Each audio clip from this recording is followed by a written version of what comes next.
on, y'all? Back with another adventure. This time we're going to be looking at the Incredible Crash Dummies movie. So if you're not familiar, the Incredible Crash Dummies started off, I think in 1991, as a PSA for safe driving, with the motto being, buckle your safety belt, that kind of thing. Basically just trying to get people to drive better and not drive like assholes. Anyway, so they were promoted by this company, and they had these two spokesmen, Crash Dummies, Vince and Larry. There was a gray one and a blue one. And I guess they did various crash tests and shit, and I don't want to say they made a mockery out of car accidents, but they kind of brought a light-sided humor to it, and yeah. Crash Dummies! I feel like a wreck. Craze! When dummies get behind the wheel, it's their job to crash. I'd like to see you do that again. Whatever you say, kid. Crash! With a crash car, they meet everything head on. I just love going to pieces. Don't you be a dummy. Buckle your safety belt and leave the crashing to us. The Incredible Crash Dummies! Each car comes with special dummies. So, after that gained a lot of popularity, I guess whatever company was affiliated with them was like, nah, this ain't working out, you're making it look like too much fun. And so they were sold to a company named Tyco that made fucking RC cars and toys and stuff. So, that's where it blew up even more, and then they started a whole toy line with fucking crashable vehicles. They had a variety of different cars, and then Vince and Larry became Slick and Spin, so they just changed the name and the color of their suits. In addition to these two, there were Spare Tire, Pit Stop, Dash, Axle. There was a dog and a cat. Even a baby, Skid the Kid, and yeah, that one's controversial. Don't get me started on that. Anyway, so it started getting a lot bigger. They started adding more vehicles to the toy line. They had a plane and motorcycles and shit. And then, and this is 92, 93, they came out with the Protect suits. And all the Protect suits were basically neon colored versions of the suits they already had. Just flashier for, I guess, marketing purposes. And that's where we got this movie. One of the characters in the movie, Ted, who's this crash dummy that receives this prototype torso, his action figure comes with the VHS tape. And I'm sure if you're a lot younger and you're watching this, which I doubt anybody's watching this at all, but if you are, a VHS tape is what came before a DVD. So, a VHS tape of the movie, and it was only maybe 20 minutes long, but it was short and sweet, and it was actually pretty good for the time. It was CG, and like I said, for the time that it was made in, it was pretty decent. And also, this fame spawned a video game for Super Nintendo, and I think that's about it. I mean, there are coloring books and activity books and that kind of shit. But around mid-90s, I think it kind of died off, and yeah. The brand was later sold to Hot Wheels, and this is 2010 or so. And then Hot Wheels revived the whole Crash Dummies thing and tried to start that movement again, but it just couldn't gather the magic that it had back in the early 90s. So then I think it was quickly just shoved on the back burner and forgotten about. Anyway, so in the film, we have Slick and Spin, who of course are the main two, and they're gearing up to do this crash test.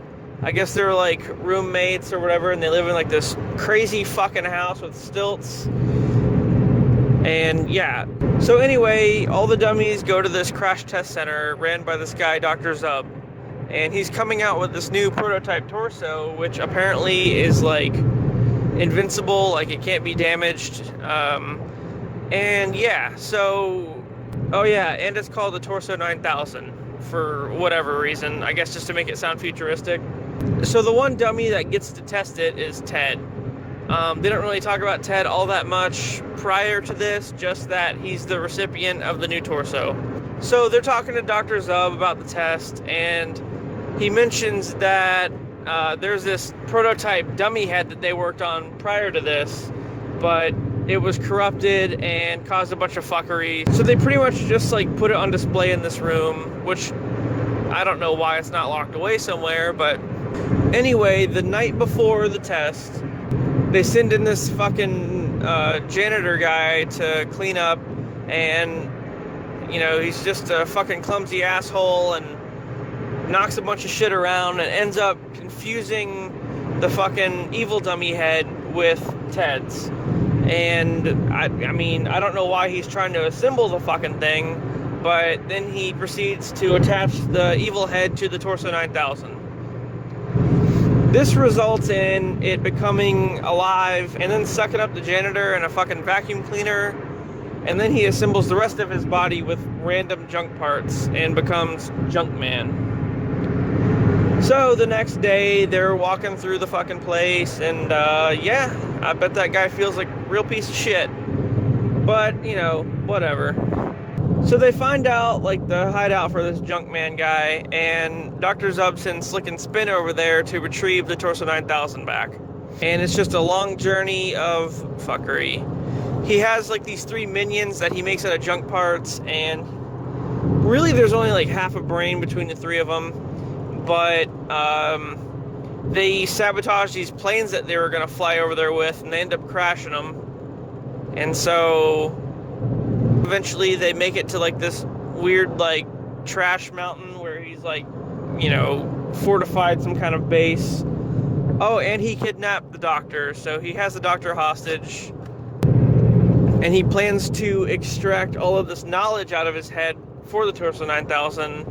So they make it into the Junkman's lair and are pretty much fucking surrounded, about to get their ass kicked.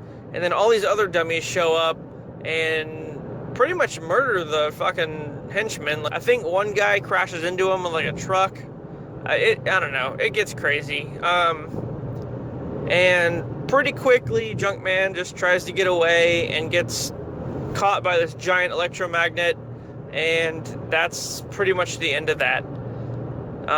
Then they all walk away laughing, and that's about the end of the movie. So, what I'm guessing is they stop Junkman. I mean, I don't ever see them disassemble the torso and take it back.